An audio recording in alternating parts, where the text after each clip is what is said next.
먼 옛날 어느 한겨울에 하늘에서 눈송이가 깃털처럼 흩날리던 날이었습니다. 새까만 창틀이 달린 창문 앞에 앉아 왕비가 바느질을 하고 있었습니다. 그런데 바느질을 하면서 창밖을 내다보느라 그만 바늘에 손가락을 찔리고 말았습니다.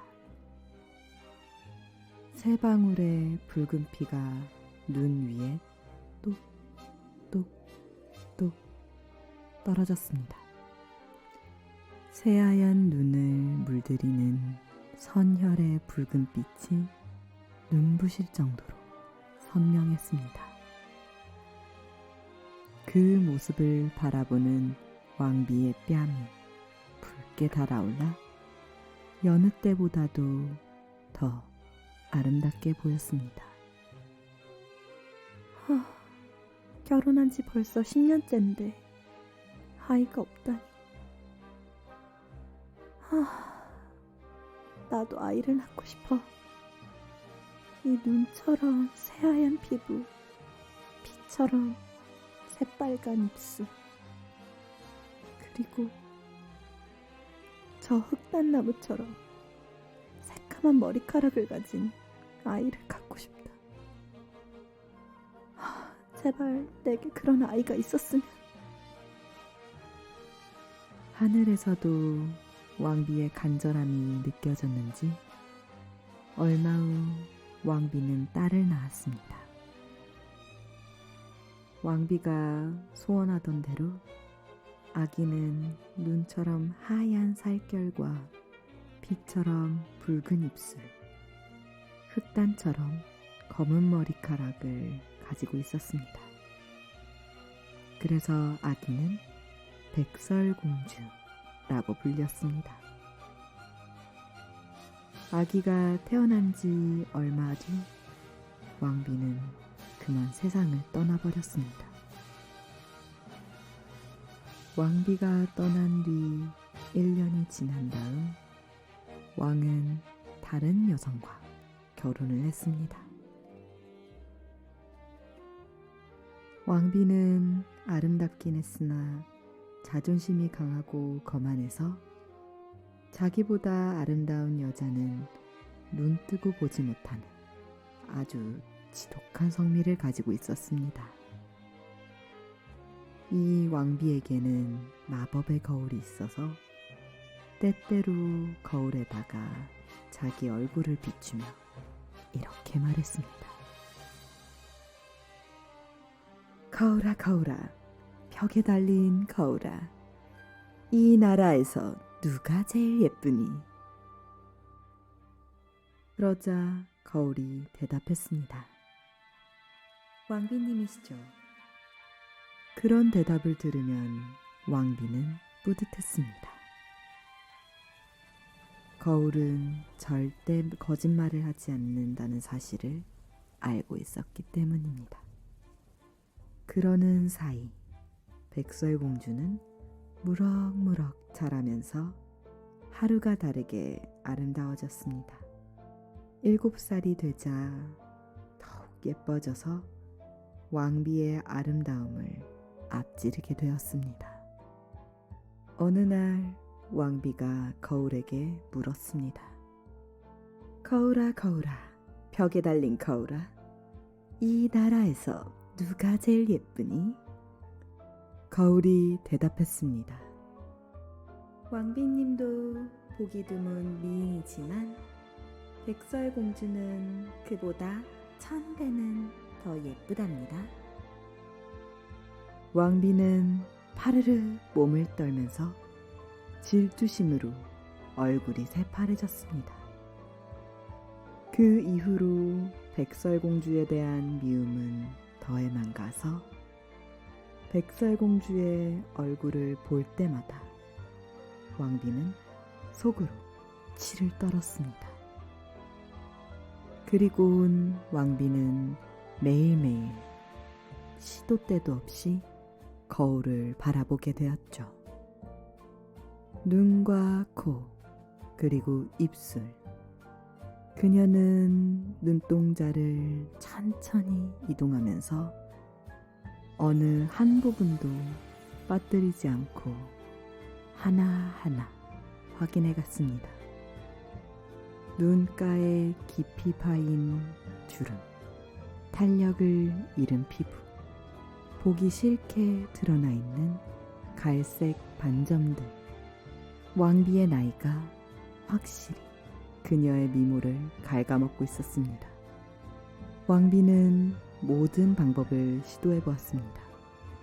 요술사가 권하는 약초, 향유, 온천과 진흙 목욕, 그리고 살아있는 동물의 피.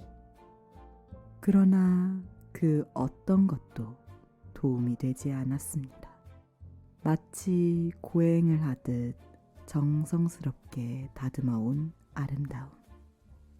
아직은 완전히 시들지 않았지만 만약 그렇게 된다면 어떻게 살아야 할까요? 마치 잡초처럼 쑥쑥 자라난 질투와 오만이 왕비의 가슴을 가득 채워 왕비는 낮이고 밤이고 마음이 한시도 편할 날이 없었습니다. 왕비는 절망 속에서 무언가를 탐색하듯 거울에게 질문을 던졌습니다. 거울아, 거울아, 벽에 달린 거울아, 이 나라에서 누가 제일 예쁘니? 그러자 거울은 이렇게 대답했습니다. 이곳에서 왕비님 당신이 가장 아름답습니다.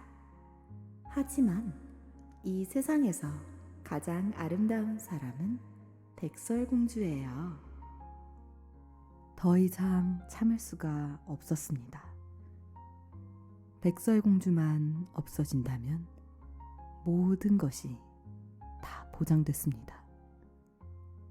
제정신을 잃은 왕비는 그런 무서운 생각에 사로잡혔습니다. 마음을 먹었으면 즉시 실행하는 것이 좋습니다. 그럼 어떻게 죽여야 할까요? 독약을 먹이면 간단하지만 구하기가 어렵습니다. 목을 졸라 죽일 수도 있지만 손에서 힘이 빠져버릴 우려가 있습니다.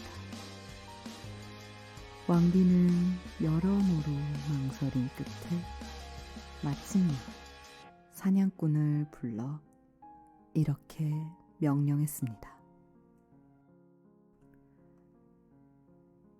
저기 저 백설공주, 저 아이를 숲으로 데려가거라.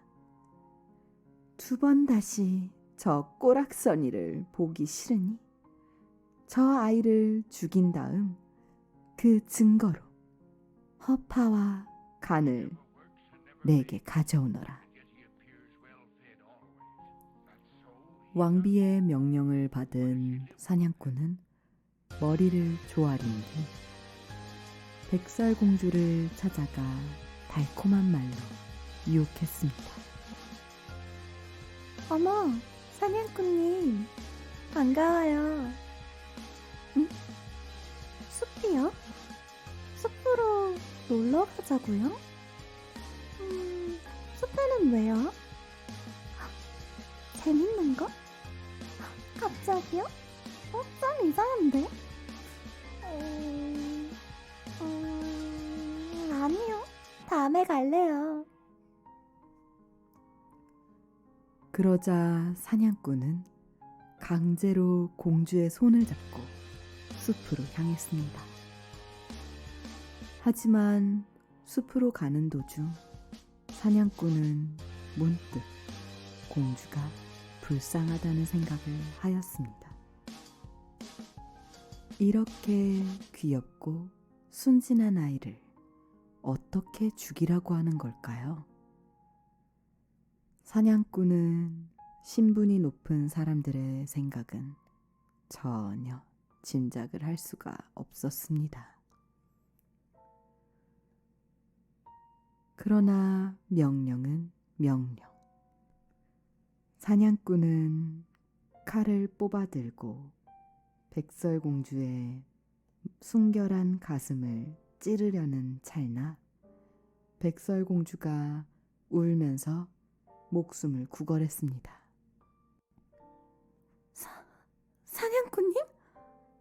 아니, 칼은 왜요? 원망이요? 저요, 어떻게 그럴 수가? 제발 살려주세요. 살려주세요, 사냥꾼님. 제발 목숨만은. 사냥꾼님, 저를 살려주시면 저 숲속 깊이 들어가서 다시는 나타나지 않을게요. 제발 살려주세요. 공주의 뺨을 타고 흘러내리는 눈물을 보자 사냥꾼의 손에서 힘이 빠져나갔습니다. 백설공주가 너무나 가벼워졌기 때문입니다. 사냥꾼의 눈에는 공주는 아직 어린아이였습니다. 굳이 죽이지 않더라도 이 깊은 숲속에서 살아남기는커녕 무서운 짐승에게 목숨을 잃을 거라고 판단했습니다. 굳이 왕비에게 버려진 이 어리고 불쌍한 소녀를 본인 손으로 죽일 필요는 없다고 생각했죠. 소녀를 죽이지 않아도 되었기 때문에 무거운 짐을 덜어낸 듯 사냥꾼의 마음은 홀가분해졌습니다. 때마침 어린 멧돼지가 나타나서 사냥꾼은 그 녀석을 찔러 죽였습니다. 그러고는 허파와 간을 꺼내어 백설공주가 죽었다는 증거물로 삼기로 했습니다. 성으로 돌아온 사냥꾼은 왕비에게 자신이 준비한 허파와 간을 백설공주가 죽었다는 증거로 바쳤습니다. 그래, 처리는 잘했지? 내가 부탁한 간과 허파는 어디 있느냐?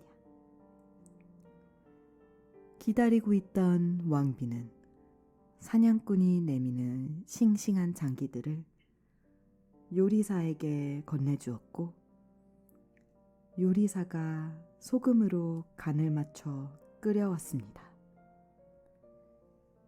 시녀가 가져온 그 요리를 바라보던 왕비는 조심스럽게 입으로 가져갔습니다. 새빨간 피가 흘러내리자 눈을 가늘게 뜨며 요리를 음미했습니다.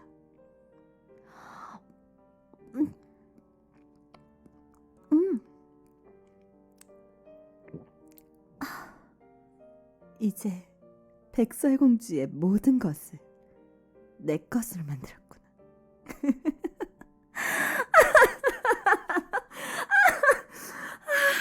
이제 완벽해. 이제 내가 최고야.